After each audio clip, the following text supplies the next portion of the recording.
Hello and welcome to all my dear students. आप सभी बच्चों का जैम कैम यूट्यूब चैनल पे स्वागत किया जाता है। और इस वीडियो में हम डिस्कस करेंगे जो हमारा मेंटी क्विज की जो सीरीज चल रही है उसमें हमारा जो है थर्ड मेंटी क्विज जो हुआ था वो एटॉमिक स्ट्रक्चर चैप्टर के ऊपर हुआ था, तो उसके क्वेश्चंस का वीडियो सॉल्यूशन इसमें हम डिस्कस करेंगे। ठीक है, तो जैम कैम पे स्वागत है और इसमें मेंटी क्विज 3 का सॉल्यूशन होगा। चैप्टर का नाम था एटॉमिक स्ट्रक्चर। अगर आपने मेंटी क्विज की सारी वीडियोस नहीं देखी है तो ऑलरेडी एक प्लेलिस्ट बनी हुई है मेंटी क्विज के नाम से, आप जाके देखिए। आपको टेस्ट मिलते हैं, क्वेश्चन मिलते हैं और उसके बाद उनका सॉल्यूशन भी मिलता है, जो कि आपके एग्जाम की प्रिपरेशन में बहुत ज़्यादा इंपॉर्टेंट हो सकते हैं। उसके बाद अगर आपको इन लेक्चर्स की पीडीएफ चाहिए तो वो मिलेगी आपको जैम कैम 2020 पे। अगर आप आईआईटी जैम की तैयारी करना चाहते हैं तो आप प्ले स्टोर से ऐप डाउनलोड कर सकते हैं जिसका नाम है पढ़ रहे आईआईटी जैम केमिस्ट्री। वीडियो के डिस्क्रिप्शन में भी आपको लिंक मिल जाएगा। तो आइए शुरुआत करते हैं हमारे क्वेश्चन की। तो सबसे पहला जो क्वेश्चन आपका पूछा गया था बहुत ही आसान क्वेश्चन था। अगर देखा जाए तो आपसे बोला गया what is the total spin value of in the case of Fe3 positive. देखिए Fe3 पॉजिटिव का मतलब होता क्या है हमारा, Fe3 पॉजिटिव का मतलब ये होता है हमारा कि 3d5 यानी कि d के अंदर 5। इसका मतलब हमारे पास 5 अनपेयर्ड इलेक्ट्रॉन रहे होंगे। अब 5 अनपेयर्ड इलेक्ट्रॉन अब कैसे स्पिन शो कर सकते हैं, 1 2 3 4। देखिए आपका अगर आपको स्पिन निकालनी होती है तो वो होता है आपका number of UP.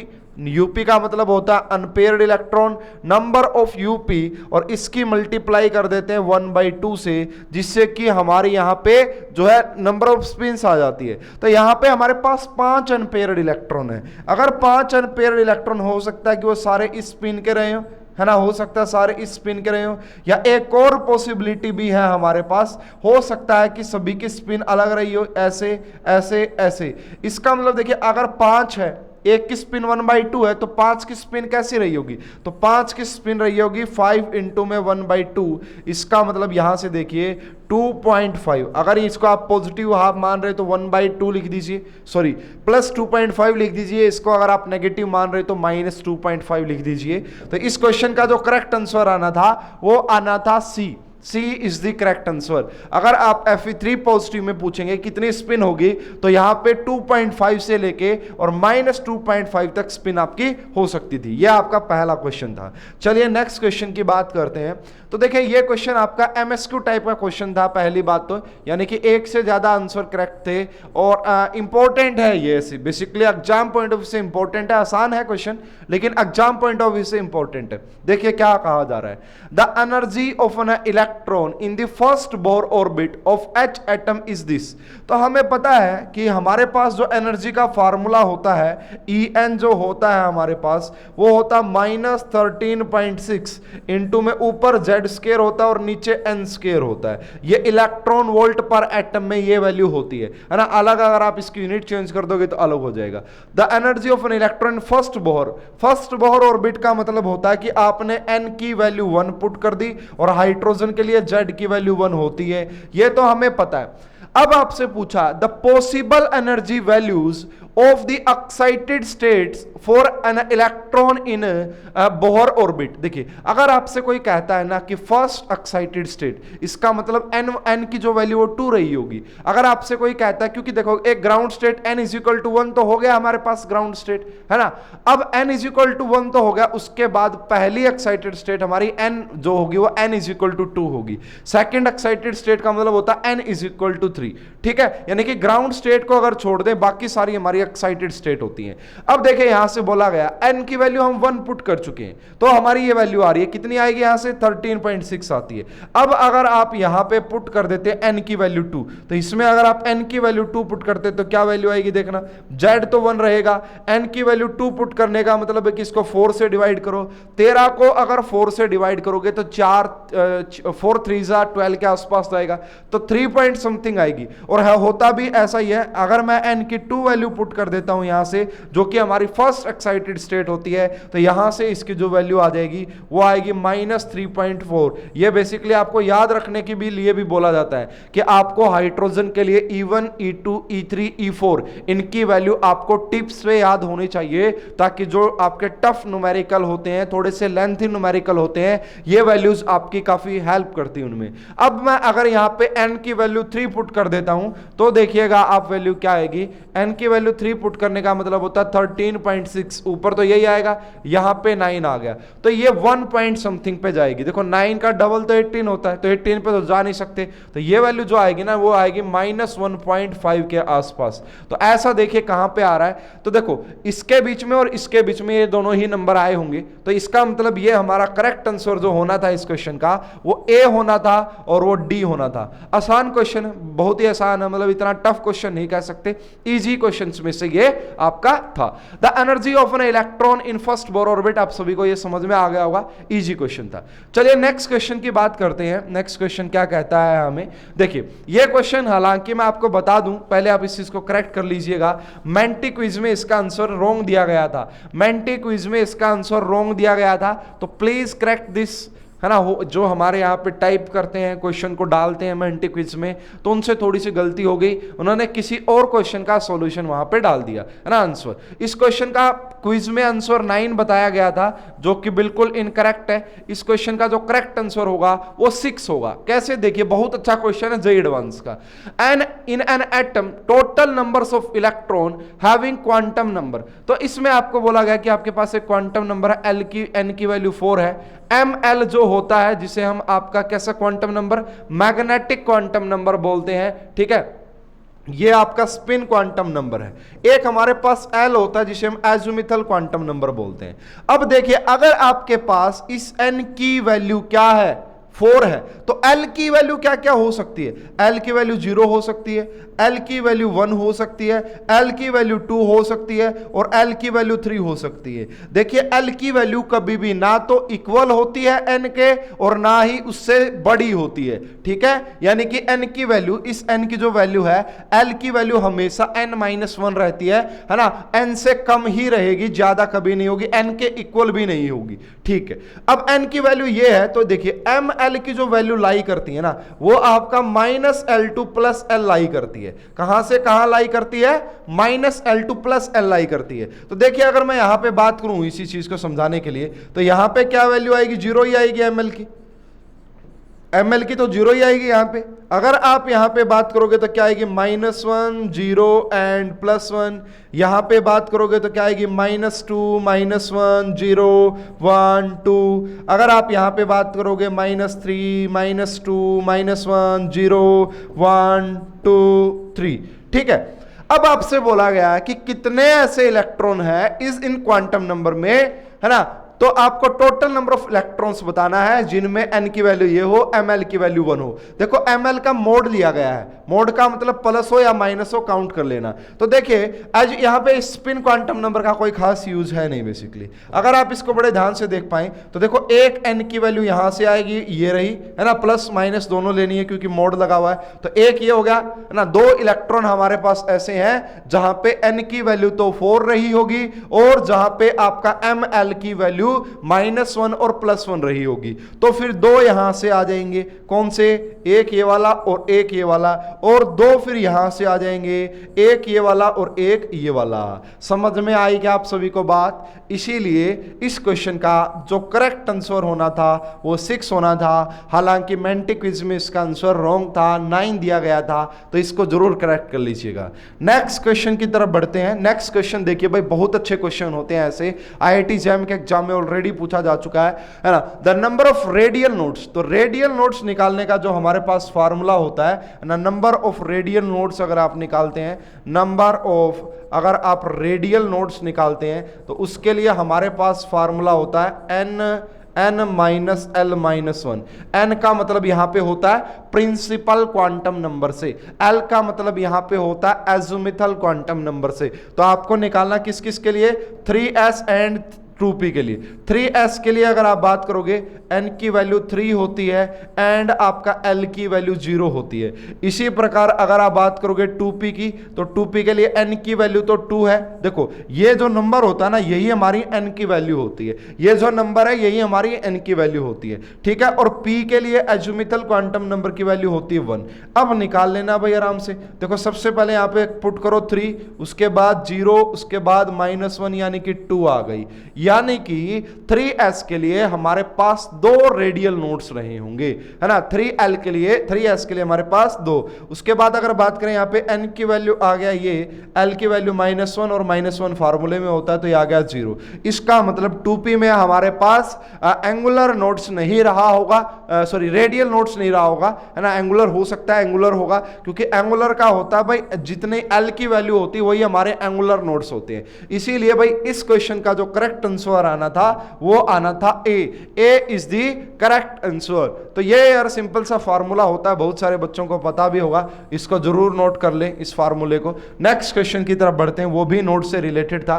3p orbital has, जो हमारा 3p ऑर्बिटल है वहां पे कितने नोड्स है, कैसे क्या कहानी है, पूरी बात है। देखो भाई अगर आप बात करोगे यहाँ पे जो हमारे पास टोटल नोड्स होते हैं, है ना, हमारे पास जो टोटल नोड्स होते हैं वो कितने होते हैं, वो होते हैं n-1। वो कितने होते हैं, n-1। अगर आप बात करोगे कि आपके पास एंगुलर नोड्स कितने होते हैं, एंगुलर नोड्स होते हैं हमारे पास l। अगर आप कहोगे कि आपके पास रेडियल नोड्स कितने होते हैं, तो अब फिर हम क्या कहेंगे कि वो होते हैं हमारे पास n-l-1 ये होते हैं। और टोटल नोड्स ऐड कर दोगे तो n-1 होते हैं। इन दोनों को ऐड कर दो, ऐड करने से -l से +l कैंसिल आउट हो जाएगा, तो n-1। अब देखिए भाई अगर आपके पास 3p है ना, अगर आपके पास 3p है तो टोटल नोड्स कितने, 3-1, तो टोटल नोड्स कितने आएंगे, 2। टोटल नोड्स कितने आएंगे, 2। इसका मतलब क्या, दोनों नॉन स्पेरिकल, 2 स्पेरिकल, है ना। इसका मतलब देखिए डी ऑप्शन यहां से एलिमिनेट हो जाता है कि भाई यहां पे डी ऑप्शन एलिमिनेट कि एक तो स्पेरिकल होगा और 2 नॉन स्पेरिकल होंगे, 3 तो हमारे पास नोड ही नहीं है। इसका मतलब ये तो हटा दो, डी तो हो नहीं सकता। अब बात करते हैं एल की वैल्यू, एल यानी कि एंगुलर नोड की बात करते हैं, तो एल की वैल्यू पी के लिए क्या होती है, 1। एंगुलर वैल्यू पी के लिए क्या होती है, 1। अगर ये 1 है तो सीधी सी बात है रेडियल की वैल्यू भी 1 रही होगी, जब भी तो टोटल नोड्स 2 आए हैं। इसका मतलब देखिए जो रेडियल नोड्स है ना, वो हमें किसी उसके नोड का मतलब क्या होता है, ऐसा पॉइंट जहां पे इलेक्ट्रॉन ना मिले, है ना। तो हमें एंगुलर नोड्स इसके बारे में जानकारी देता है, रेडियल नोड्स नहीं देता है। तो स्पेरिकल और नॉन स्पेरिकल का मतलब क्या है कि एंगुलर से हमें स्पेरिकल का पता लगा होगा और रेडियल से हमें नॉन स्पेरिकल का पता लगा होगा। इसका मतलब इस क्वेश्चन का जो करेक्ट आंसर आना था वो सी आना था कि 1 spherical and 1 non spherical node. यहां पे एक स्पेरिकल नोड रहा होगा और एक नॉन स्पेरिकल नोड रहा होगा, इसीलिए इस क्वेश्चन का जो करेक्ट आंसर आना था वो सी आना था। चलिए भाई नेक्स्ट क्वेश्चन की बात करते हैं। तो नेक्स्ट क्वेश्चन भी देखिए, बहुत ही अच्छा क्वेश्चन है, अगर समझोगे तो आप ध्यान से। आपसे इस क्वेश्चन में ये बोला गया, in the absence of Aufbau rule also assume that each orbital can take. अब ये है देखो, अभी तक हमारे पास जो रूल है हमें पता है कि हमारे एक ऑर्बिटल में मैक्सिमम 2 इलेक्ट्रॉन आ सकते हैं। अब इन्होंने कहा है, कंडीशन रखी है, क्वेश्चन इमेजिन किया गया है कि आपको एक ऑर्बिटल में 3 इलेक्ट्रॉन आप रख सकते हो, ठीक है। उसके बाद आपको बताना है कि पीरियड नंबर 3, 4 एंड 5 में कितने एलिमेंट्स होंगे। तो देखिए यार इस क्वेश्चन को हम नेक्स्ट स्लाइड में लेते हैं और उसको डिस्कस करते हैं अच्छे से। देखिए अगर आपका पीरियड नंबर 3 है तो वहां पे कौन कौन से एलिमेंट आते हैं, एक 3s आता है, एक 3p आता है और एक 3d आता है ना। यही बात तो है ना। इसके अंदर 2 इलेक्ट्रॉन आते थे, है ना। अब कितने आने लग जाएंगे, 3 आने लग जाएंगे। इसके अंदर एक के अंदर बस 3 ऑर्बिटल है, अगर 3 ऑर्बिटल हैं तो एक के अंदर 3, इसका मतलब ये 9 आ जाएंगे, इसका मतलब ये 9 आ जाएंगे। और यहाँ पे 5 आते थे, इसका मतलब यहाँ पे 15 आ जाएंगे। इसका मतलब यहाँ पे ना एक देखो 7 होते, सॉरी डी में 5 होते हैं, 5 ऑर्बिटल, एक में 3 भरोगे तो टोटल कितने हो गए, ऐड कर लो, तो टोटल 27 हो गए। यानी कि देखना 27 रहे होंगे यहाँ पे, तो इसका मतलब 2 ऑप्शन एलिमिनेट हो रहे हैं, एक ए गया एक बी गया, ये दोनों पॉसिबल नहीं है। यहाँ पे भी 27, यहाँ पे भी 27। अब 4p की बात की जा रही है, देखना ध्यान से, फोर्थ ऑर्बिट, फोर्थ की ना, यहाँ पे पीरियड नंबर 3 था, अब मैं बात कर रहा हूं पीरियड नंबर 4 की, तो वो क्या कहता है, अगर पीरियड नंबर 4 की बात करूं तो वहां पे आपका जो आएगा वो 4s आता है, वहां पे आपका 3d भी आता है, वहां पे आपका 4p भी आता है, और वहां पे आपका जो है शायद 4d है ना, तो 4d भी आएगा शायद यहाँ पे, है ना, या 4d भी आएगा, और आप शायद यहाँ पे 4s भी, एक मिनट यार इसको थोड़ा सा मुझे चेंज करना पड़ेगा, तो देखो यहाँ पे 4s, 4p, 4d and 4f भी लिखेंगे, क्योंकि 3f तो होता नहीं है, 4f तो होता है। तो यहाँ पे कितने हो जाएंगे 3, यहाँ पे कितने हो जाएंगे 9, यहाँ पे कितने हो जाएंगे 15, और यहाँ पे कितने हो जाएंगे 21, क्योंकि 7 ऑर्बिटल होते हैं, एक ऑर्बिटल में 3 और इलेक्ट्रॉन ऐड कर दो, है ना, तो ऐड करोगे ना, इसके अंदर ऐड करोगे तो 48 आ जाएगा, कितना 48 आ जाएगा। तो यहाँ पे देख लो भाई 48, इसका मतलब हमारा करेक्ट आंसर क्या हो गया इस क्वेश्चन का, डी। हमारा इस क्वेश्चन का करेक्ट आंसर क्या हो गया, डी। समझ में आ रहा है सभी को। अगर आप 5 की बात करेंगे तो वहां पे आ जाएंगे 75, वहां पे कितने आ जाएंगे 75 आपके आ जाएंगे। यहां से हमारा ये क्वेश्चन सोल्व हो रहा है, आप सभी को ये क्वेश्चन समझ में आ गया होगा। चलिए नेक्स्ट क्वेश्चन की बात करते हैं कि नेक्स्ट क्वेश्चन हमारा क्या कहता है। तो नेक्स्ट क्वेश्चन गेट 2020 का क्वेश्चन है, बहुत ही अच्छा क्वेश्चन है। ऐसे क्वेश्चन अक्सर आ जाते हैं एग्जाम में, तो इसको थोड़ा सा जूम करते हैं क्योंकि बस इसको आपको यहां से समझाना है। तो ध्यान से देखिएगा, hydrogen like radial wave function है ना, एक हमारा कोई hydrogen like radial wave function है, किसका, ऑफ द 3s ऑर्बिटल, किसका 3s ऑर्बिटल। तो ये हमें फंक्शन दिया गया है पूरा। यहां पे जो ये रो है इसकी वैल्यू गिवन है 2zr बाई में a नोट गिवन है। z यहां पे एटॉमिक नंबर है, r यहां पे distance from the nucleus, a आपका बोहर रेडियस है, ठीक है, ओके, नो इश्यू। अब देखिए क्या बोला गया है, position of the radial nodes in the unit of a note of 3s orbital. देखिए नोड एक ऐसा पॉइंट होता है जहां पे इलेक्ट्रॉन पाए जाने की संभावना 0 होती है, इलेक्ट्रॉन पाए जाने की पॉसिबिलिटी 0 होती है। यानी कि मैं ये कह सकता हूं कि नोड पॉइंट पे आपका जो वेव फंक्शन होता है वो उसकी वैल्यू 0 के इक्वल होती है। नोड पॉइंट पे आपका वेव फंक्शन की वैल्यू 0 होती है। तो देखो इसकी वैल्यू 0 कब देखो इसकी वैल्यू 0 होने का मतलब क्या है, देखिए ये जो टर्म है हमारी वो एक्सपोनेंशियल टर्म है, और एक्सपोनेंशियल टर्म 0 हो नहीं सकती, तो इसको तो मैं यहां से हटा सकता हूं कि ये 0 नहीं होगी।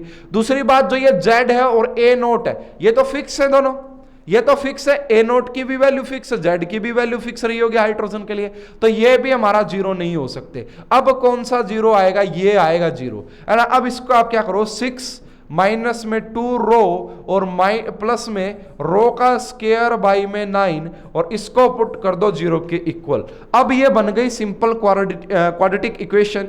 इसका सॉल्यूशन करते हैं, जैसे कैसे सॉल्यूशन करते थे भाई, आपका अगर आपको याद हो तो हमारे पास एक फार्मूला होता था -b, है ना, उसके बाद प्लस माइनस अंडर रूट, यहाँ पे करते थे b का स्क्वायर, और यहाँ पे करते थे -4ac, और नीचे करते थे 2a।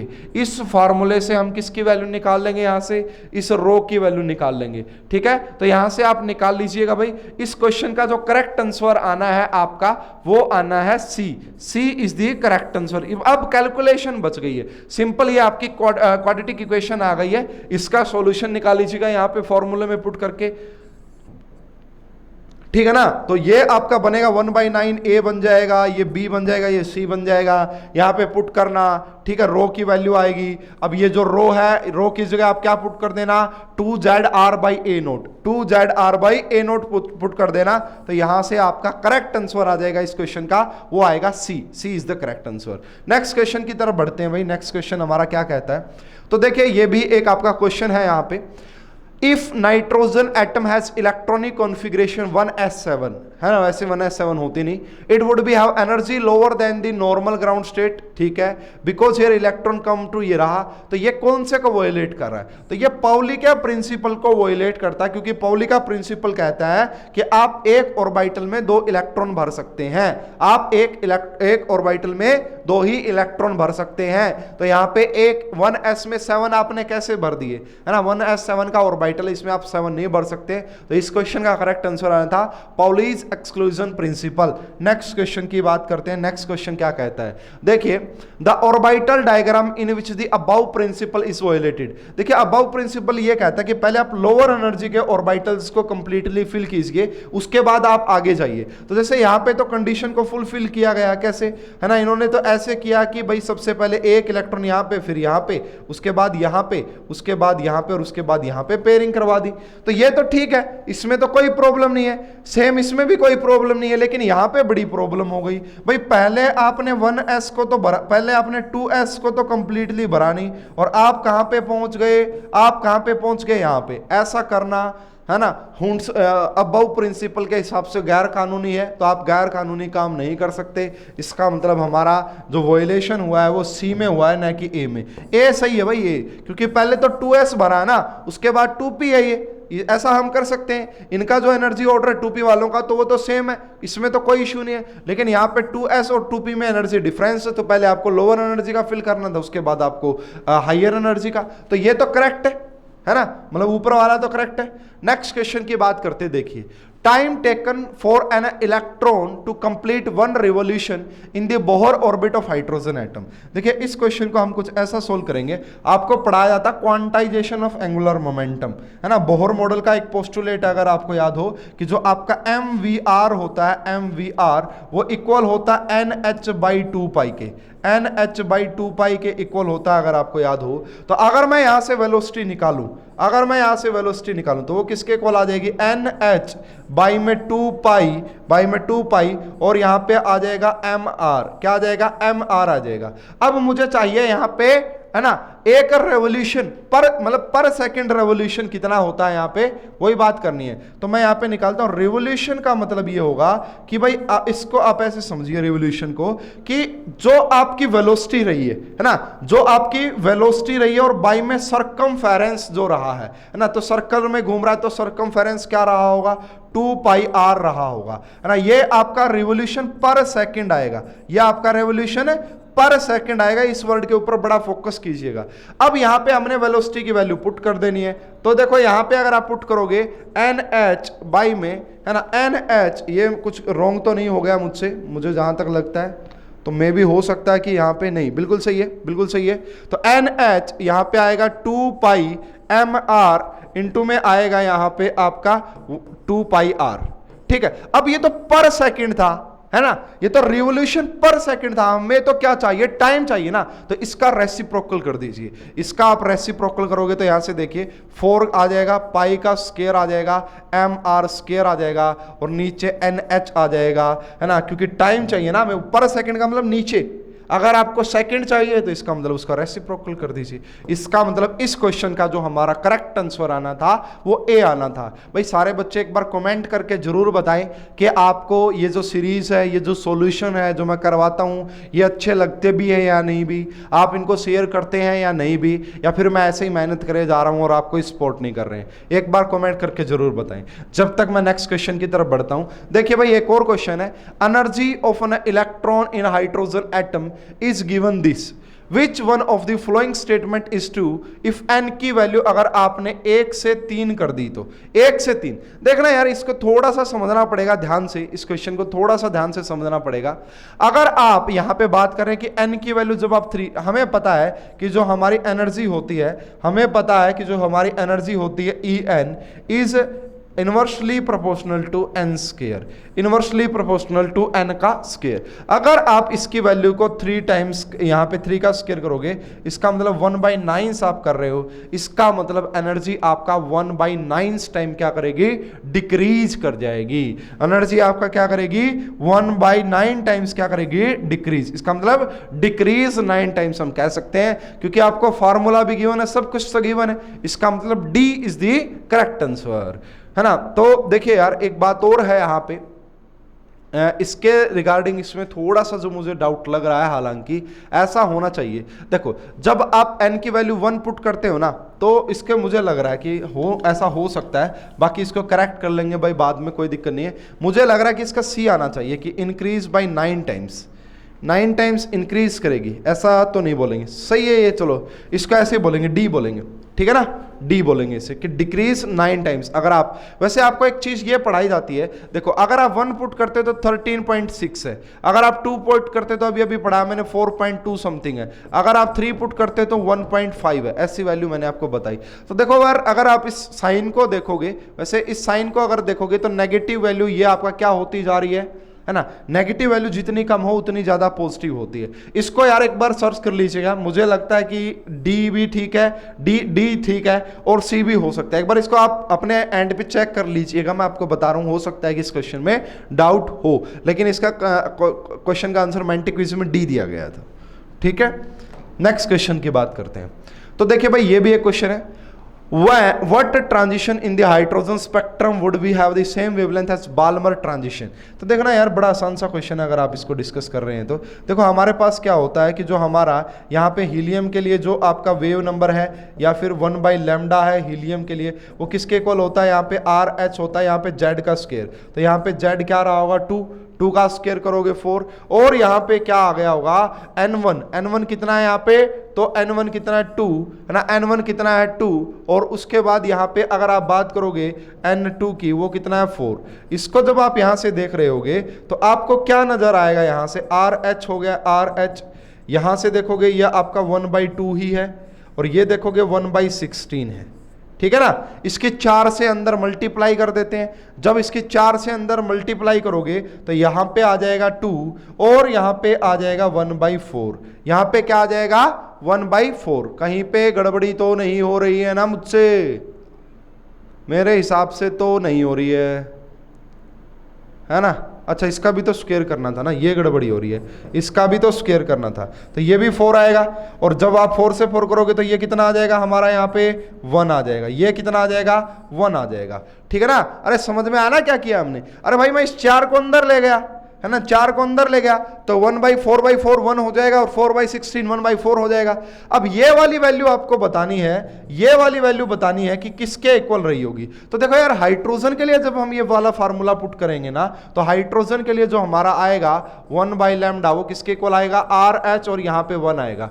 अब हमें चाहिए कि यहाँ पे हम ऐसा नंबर N1 और N2 हम ऐसा पुट करें जो हमारे इस कंडीशन को, तो देखना एक बात, क्या मैं N1 की वैल्यू तो 1 पुट कर दूं और N2 की वैल्यू मैं 2 पुट कर दूं, 2 का स्क्वायर, क्या ये चीज बैलेंस हो जाएगी, यस 1, और यहां पे आ जाएगा 4। तो इसका मतलब ध्यान से देख लीजिए, यहां पे भी हमारे पास क्या आ रहा था 1 माइनस में 1/4, और यहां पे भी हमारे पास क्या आ गया 1/1 - 4, RH सेम यहां पे रहेगा। इसका मतलब इस क्वेश्चन का हमारा करेक्ट आंसर आएगा कि N1 की वैल्यू तो 1 हो और N2 की वैल्यू 2 हो, तो ये वाली कंडीशन यानी कि सेम वेवलेंथ आ जाएगी हमारी, है ना, हमारी सेम वेवलेंथ आ जाएगी, इसलिए इस क्वेश्चन का सही जवाब होगा ए। इस क्वेश्चन का सही जवाब होगा A is the correct answer. Next question की तरफ बढ़ते हैं और देखते हैं कि नेक्स्ट क्वेश्चन हमारा क्या कहता है। देखिए भाई ये क्वेश्चन भी थोड़ा सा समझिएगा ध्यान से, आयनाइजेशन एनर्जी के बारे में यहां पे बोला गया है, ठीक है। The ionization energy of hydrogen atom in the ground state is x kilo joule, ये आपको गिवन है। The energy required of an electron to jump from second orbit to, ionization energy का मतलब होता है कि आपको कोई ग्राउंड स्टेट से इन्फिनिटी पे लेके जाना है। फॉर एग्जांपल भाई ये आपका न्यूक्लियस है, ये आपके फर्स्ट सेल है, ये सेकंड है, और ऐसे ऐसे करके ये आपका इनफाइनाइट है। तो यहाँ पे ग्राउंड स्टेट पे कोई इलेक्ट्रॉन पड़ा है, इसको आपको इन्फिनिटी पे लेके जाना है, उसी को हम आयोनाइजेशन एनर्जी बोलते हैं। तो जो हमारी आयोनाइजेशन एनर्जी होती है वो ई इन्फिनिटी माइनस में ई ए होती है, ठीक है, ई ए है ना, ई1 भी आप बोल सकते हो। ई इन्फिनिटी तो 0 हो जाएगा, और ये किसके इक्वल आ जाएगी, इसके इक्वल। ये वैल्यू किसके इक्वल गिवन है, एक्स के इक्वल गिवन है। अब आपको क्या करना है कि आपको एनर्जी निकालनी in the term of x. तो देखो कब, जब 2 से आप कहां पे 3 पे चले गए हो, जब आप 2 से 3 पे चले गए हो तो वो वैल्यू आपको निकालनी है। तो यहां पे आपको पुट कर देना E3 माइनस में E2, E3 माइनस में E2 पुट कर देना है। तो जैसे ही आप E3, तो यहां पे देखो एनर्जी का फॉर्मूला हमारे पास क्या होता है, -13.6 इंटू में जेड स्क्वायर और बाई में एन स्क्वायर आपने यहाँ पे करना है। तो यहाँ पे आप कर दीजिए, देखो इसको मैं इतने को x बोल सकता हूँ, इसको मैं x बोल सकता हूँ। तो देखो यहाँ पे हम करेंगे x और यहाँ पे हम करेंगे भाई 9 और माइनस यहाँ पे हम करेंगे x और यहाँ पे हम कहेंगे 4। इसको आपने कर लेना है सोल्व, इसको आपने कर लेना है सोल्व। तो नीचे आ जाएगा 36, ऊपर आएगा 4x, माइनस में 9x है ना, माइनस यहाँ पे देखो e की वैल्यू माइनस x की टर्म में भी आप बोल सकते हो, वो कोई इशू नहीं है। तो ये भी माइनस लगा लो, ये भी माइनस लगा लो, ठीक है ना। ये हुआ बात, यहाँ पे माइनस माइनस प्लस हो जाएगा। तो यहाँ से आप जब देखोगे तो करेक्ट आंसर आ जाएगा 5x बाई में 36। क्या आ जाएगा? 5x बाई में 36 हमारा इस क्वेश्चन का करेक्ट आंसर आ जाएगा। तो इस क्वेश्चन का जो करेक्ट आंसर होना था वो डी हो जाना था। तो ये भी एक आसान सा क्वेश्चन था, कोई ज्यादा टफ क्वेश्चन मैं नहीं कहूंगा इसको। नेक्स्ट क्वेश्चन की बात करते हैं। देखिए भाई, जो 14 नंबर क्वेश्चन था जो आपको दिख नहीं पाया वहां पे, वो यही था, है ना। हालांकि बड़ा आसान सा क्वेश्चन है, n+l रूल से आपको निकालना था, आपको एनर्जी का ऑर्डर बताना था यहाँ पे, है ना। लोवेस्ट किसकी होगी? लोवेस्ट से लेके हाईएस्ट एनर्जी। देखो सबसे पहला जो आपके पास है फर्स्ट, वो n+l रूल से अगर आप देखोगे तो n+l की वैल्यू फर्स्ट के केस में आ रही है 5, सेकंड में n+l की जो वैल्यू आ रही है वो आ रही है 4। अगर आप थर्ड में बात करेंगे तो n+l की वैल्यू आ रही है 5, अगर आप फोर्थ में बात करेंगे तो n+l की वैल्यू आ रही है 4th। देखो जब भी n+l की वैल्यू सेम हो जाए तो आपको n की वैल्यू देखनी होती है। n प्रिंसिपल क्वांटम, वो जितना कम होगा उसकी एनर्जी भी उतनी कम होगी। तो देखो यहाँ पे पहले मैं 1 और 3 को कंपेयर करता हूं, तो 1 में मेरा n की वैल्यू 4 है और 3 में मेरी n की वैल्यू 3। इसका मतलब 3 की एनर्जी कम रही होगी, इसका मतलब 3 की एनर्जी कम रही होगी 1 से, हाँ 3 की। उसके बाद देखो यहां से n+l से ये तो साफ ही पता लग रहा है कि एनर्जी कम है 2 और इसकी, तो 2 की बात करोगे यहाँ पे n की वैल्यू 4 है और 4 यहाँ पे 3 है। तो इसका मतलब सबसे कम जो रही होगी वो 4th की रही होगी, सबसे कम जो रही होगी वो 4th की रही होगी और सबसे ज्यादा जो 1 की रही होगी। तो हमारा इस क्वेश्चन का जो करेक्ट आंसर आना था वो ए आना था। A is the correct answer for this question. चलिए भाई, नेक्स्ट और लास्ट क्वेश्चन था ये हमारे क्विज का, तो देखते हैं ये क्या कहता है। डी ब्रोगली का ये क्वेश्चन है। De Broglie, what is the de Broglie wavelength of an electron travelling eight 1% of the speed of light. तो देखिए यहां से मुझे स्पीड का पता लग गया कि मेरी जो स्पीड है वो कितनी है, 1%। किसके? लाइट की स्पीड के। लाइट की स्पीड कितनी होती है? 3 × 10⁸ मीटर पर सेकेंड। इसका 1% का मतलब होता है कि 100 से डिवाइड कर दो। 1% का मतलब है कि 100 से डिवाइड कर दो, तो मेरी वेलोसिटी कितनी हो गई? ये मेरी वेलोसिटी हो गई यहाँ पे, ठीक है जी। अब हमारे पास फार्मूला क्या होता है? Lambda is equal to h/mv। De Broglie ने तो हमें यही बताया था। तो हमें यहाँ पे वेवलेंथ निकालनी है ना। हमारे पास h की वैल्यू आ गई 6.6 × 10⁻34। अब यहाँ पे देखिए मास ऑफ इलेक्ट्रॉन हमें पता है 9.1 × 10⁻31 होता है, ठीक है, केजी में होगा ये। और उसके बाद अगर आप बात करोगे यहाँ पे वेलोसिटी की वैल्यू ये पुट करेंगे और जब आप इसको कन्वर्ट करेंगे, सोल्व करेंगे, तो आपका जो करेक्ट आंसर आ जाएगा वो आ जाएगा सी, वो आ जाएगा सी। तो ये था जी हमारा एटॉमिक स्ट्रक्चर का जो मेंटिक क्विज था, मेंटिक क्विज नंबर 3, उसका सॉल्यूशन। होप आशा है कि आप सभी को ये क्वेश्चंस क्लियर हो गए होंगे। अगर किसी भी स्टूडेंट को किसी भी क्वेश्चन में अगर डाउट है तो वो कमेंट करके जरूर बताएं ताकि हम उस चीज़ को करेक्ट कर सकें। अभी के लिए इतना ही। आप सभी को गुड नाइट, थैंक यू।